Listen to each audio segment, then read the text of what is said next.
Welcome to Walking the Earth, India. Today we're in Darjeeling, India, in West Bengal. So this is the Happy Valley tea plantation, and I'm standing among the camellia bushes where we get a variety of teas, white, green, and black teas, all from here. You can also get oolong. It depends on the processing.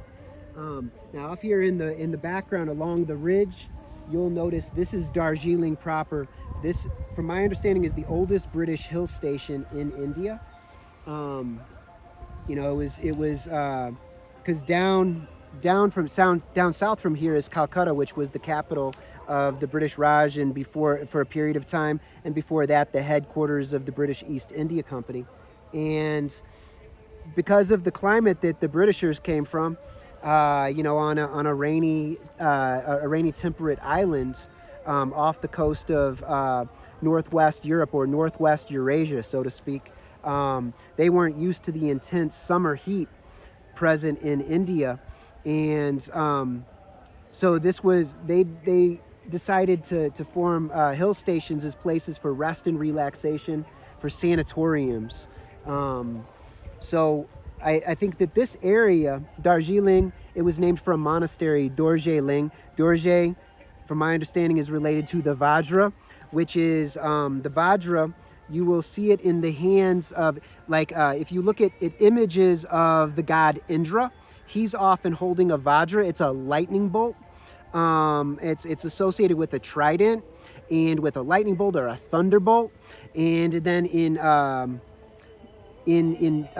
Tibetan Buddhism, and the branch that we call Vajrayana Buddhism, Vajra, it's the vehicle of the Vajra, or the thunderbolt vehicle, or the lightning bolt vehicle, the path of rapid enlightenment. So this area had a very important Tibetan Buddhist monastery in the 1800s. And this area was ruled by Sikkim, by the Kingdom of Sikkim, which was incorporated into India in 1975. But back in the 1800s, it was an independent kingdom. And there was a point where there was a brief war between the Kingdom of Sikkim and the British. The British took a huge swath of territory from the king of Sikkim. And then at a later point, they returned the land to him. And then there was the realization that this area would be a great location, not only for military strategic purposes, but also for the British soldiers and officers to have places a temperate, nice weather area to come when it was super hot in the summer. And, it's quite lovely here. And so I think in the 1840s, the place really starts developing, and they're building along the ridges up here and along the mall. And you can still see a lot of British Raj colonial era architecture. There's a restaurant called the Glenaries, where it's like a little tea house and restaurant that it's got just kind of a classic era design from that period of the Raj. And I had some tea there yesterday, and it also has big views on a nice day. And then by the 1880s, they've built a railroad. Before that, all the way up to Siliguri, or that general area.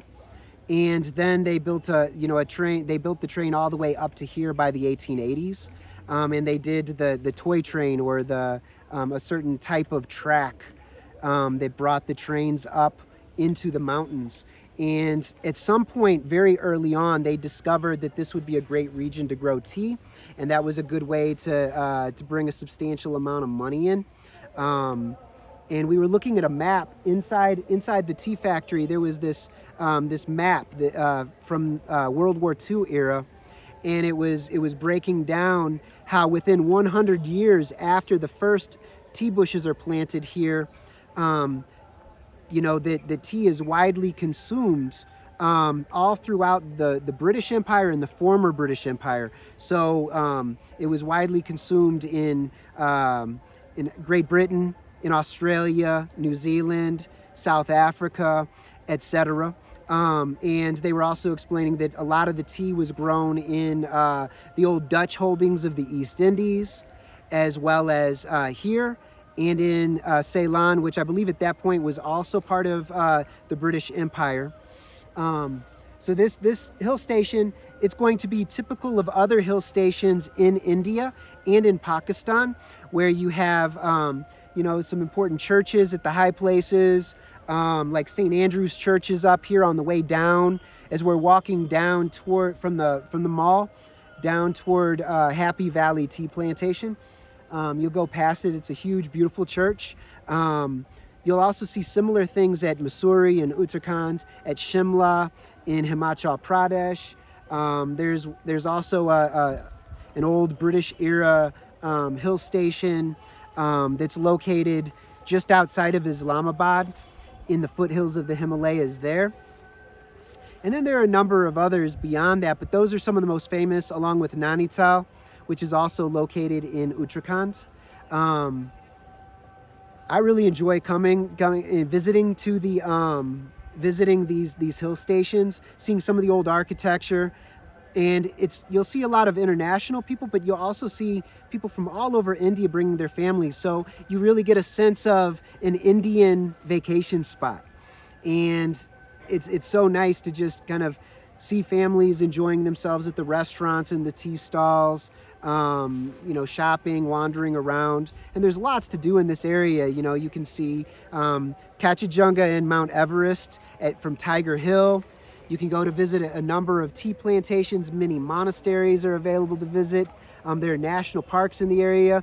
A few hours away, there is a national park where you can go and see one-horned rhinos. We're right near, we're not far from Sikkim. So you can go and visit Sikkim, which also has giant Kachijunga views and tea plantations, beautiful forest lands, and excellent trekking. We're not far from Singalia Ridge National Park, which is also famous for these 5-day tea house treks. This area has a huge Nepali population because many Nepali people, the Gurkhas had taken over not only a huge territory in Nepal itself, but they'd extended into Uttarakhand and into this region at one point. And then many Nepalis settled in here and were engaged in the tea picking business and surrounding industries. And they still live here to this day. And there's been a political movement over the years. You'll see signs saying Gurkha land around here. And so there's kind of more autonomy in this region of West Bengal, as far as I'm understanding. So anyway, that's just a little bit of what I've learned about some of the hill stations. At Shimla, you've got the toy train that winds up through the Himalayan foothills up to Shimla itself. Here you've got a toy train as well. So this is quite enjoyable. So in the comments, just put down what your favorite hill station is and why. Where would you recommend that we visit? All right, until next time, be happy.